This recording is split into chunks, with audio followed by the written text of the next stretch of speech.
E aí, jovens vencedores, tranquilos? Bora para mais um vídeo? Dessa vez em Êxodo capítulo 10. A gente já está quase acabando as 10 pragas. E no capítulo 10, o começo ali, a gente vê a 8ª praga.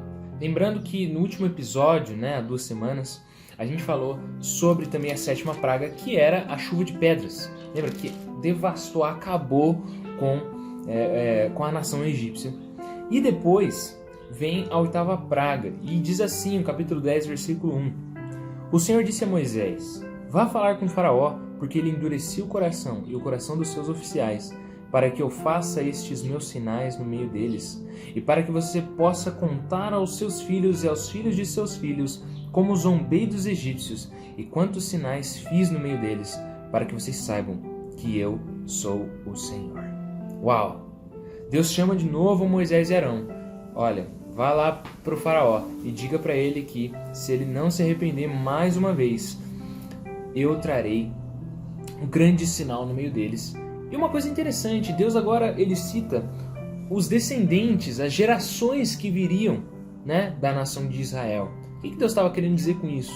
Ele estava querendo mostrar que ele iria demonstrar o seu poder, não apenas para mostrar para aquela geração que seria liberta do Egito, que ele é o único Deus, mas também para que aquela geração passasse, anunciasse o poder e a grandeza de Deus para as outras gerações.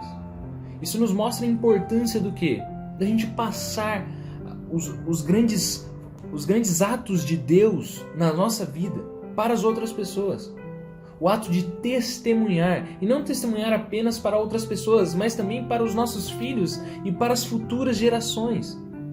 Quando eu estou lendo a Bíblia, e ultimamente eu estava lendo a 2ª Crônicas, e lá eu começo a ver a descendência dos reis de Judá e Israel, e quando vai passando de um rei para o outro, você vai vendo os atos desses reis.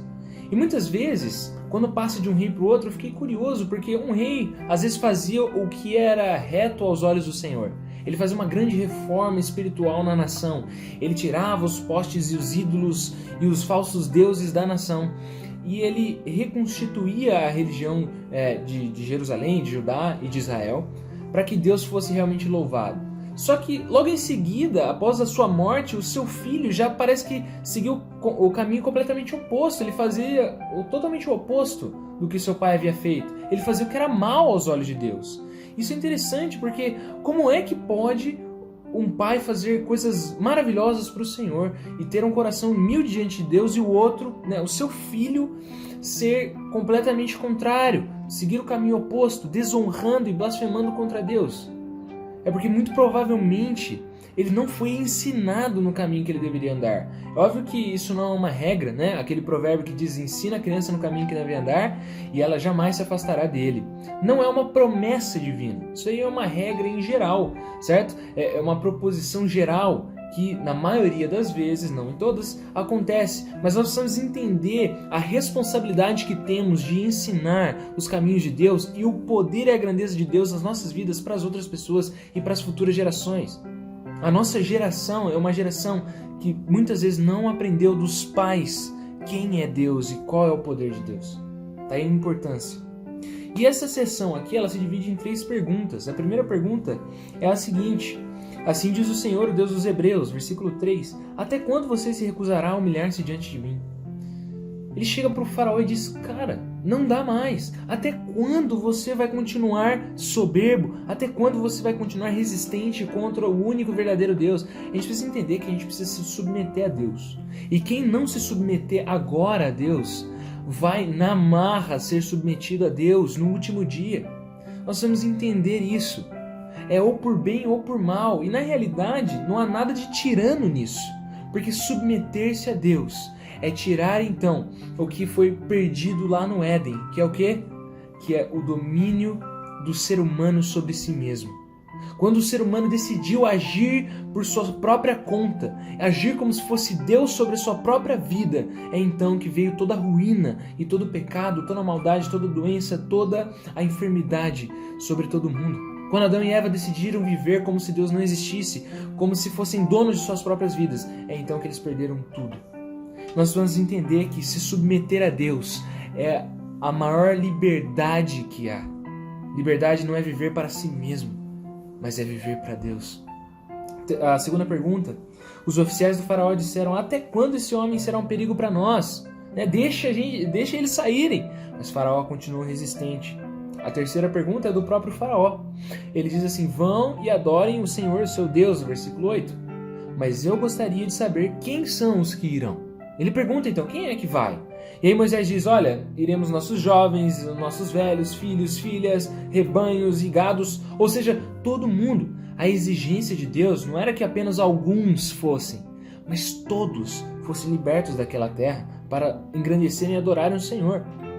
Então o faraó acaba cometendo uma blasfêmia aqui, porque ele diz mais ou menos assim no versículo 10, olha, que Deus, que Deus esteja com vocês se eu deixar os pequeninos irem, se eu deixar as crianças irem.